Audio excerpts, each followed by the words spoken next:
Dobbiamo impegnarci per cambiare il mondo o forse no?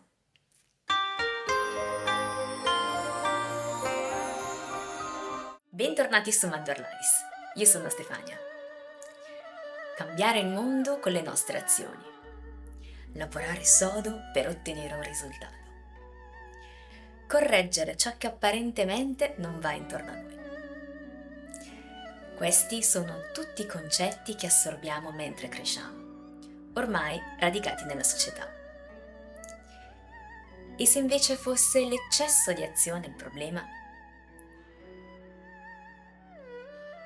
Il Taoismo, la religione o filosofia più antica della Cina, basata sull'idea del vivere in armonia con la natura e di seguire il Tao, il flusso naturale delle cose, perseguendo l'equilibrio di Yin e Yang, ci viene in soccorso con un concetto semplice e al contempo incredibilmente complesso e paradossale.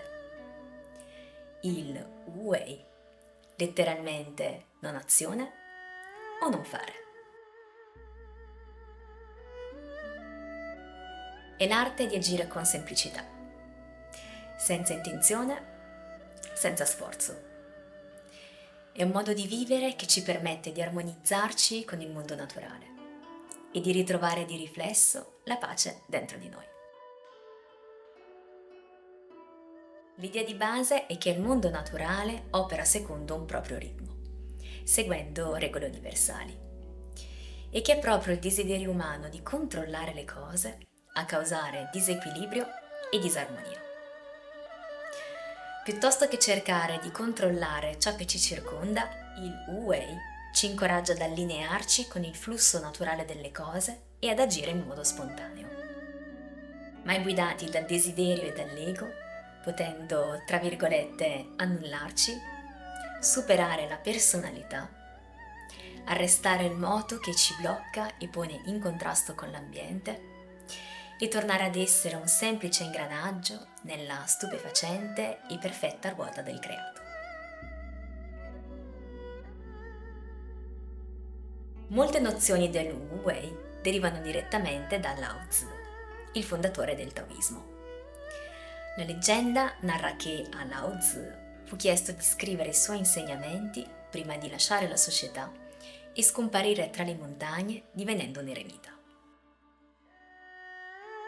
Il suo lascito fu quindi il Tao Te Ching o Tao Te Ching, tradotto come il libro della via, Tao e della virtù, De, una delle opere più importanti della filosofia cinese.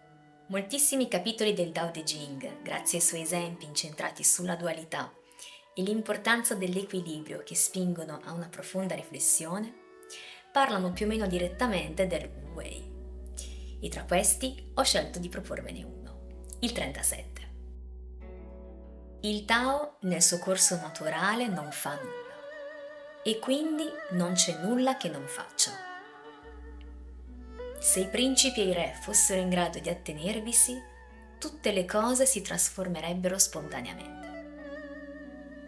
Ma nella trasformazione crescono i desideri. Quietali con la semplicità che non ha nome, poiché la vera semplicità è priva di desiderio. Essere senza desideri significa essere in pace, e così il mondo raggiunge la pace da sé.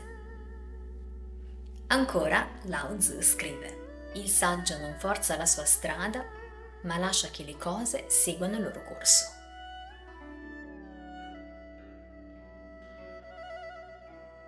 Visti questi concetti, è inevitabile provare un po' di confusione. Ma quindi non devo fare più nulla? Posso passare le giornate sdraiato sul divano, conscio che tanto l'universo provvederà in qualche modo i miei bisogni? Certo, non fare nulla è già di per sé un'azione in qualche modo. È una scelta. Ma non agire e non fare nulla sono due cose ben distinte. La nostra vita è determinata dalle nostre azioni, ma come abbiamo visto è il tipo di azione e lo spirito che le innesca a fare la differenza. Molte delle azioni che compiamo quotidianamente non seguono ciò che ci suggerisce il nostro istinto. la nostra voce interiore. Il lavoro, la famiglia, le molte responsabilità, i tempi frenetici, lo stress continuo ci offuscano, disconnettono.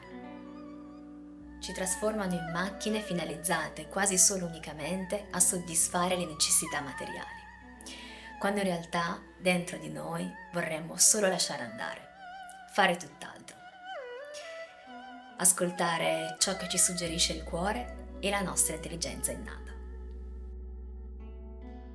Tutti ovviamente abbiamo una routine e delle necessità da soddisfare per la sopravvivenza, ma più siamo connessi col nostro vero io, col Tao, più sarà semplice agire non in base ai limiti della mente e della nostra esperienza, ma seguendo il flusso naturale delle cose.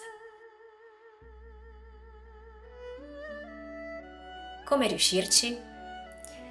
Lavorando su di noi ogni giorno.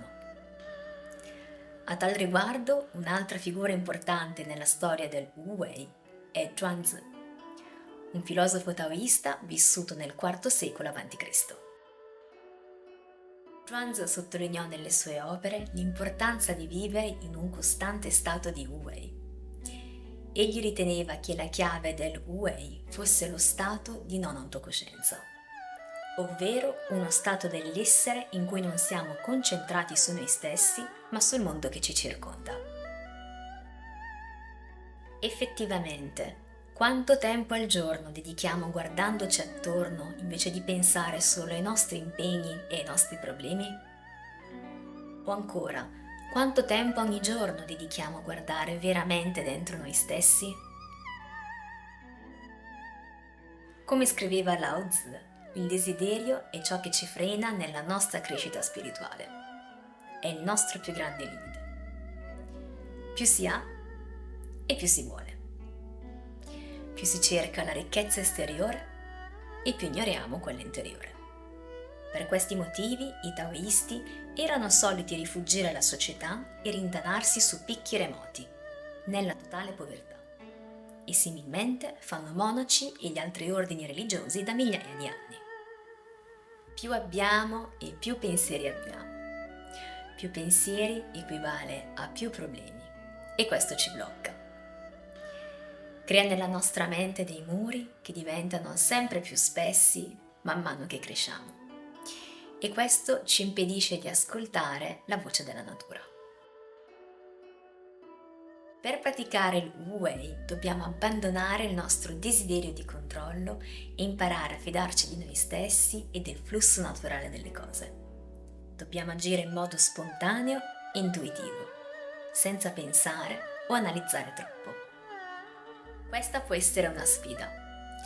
Per qualcuno può suonare addirittura come una follia, specialmente quando bisogna accantonare dei concetti ormai fortemente radicati dentro di noi, come lavorare sodo per raggiungere l'obiettivo sperato.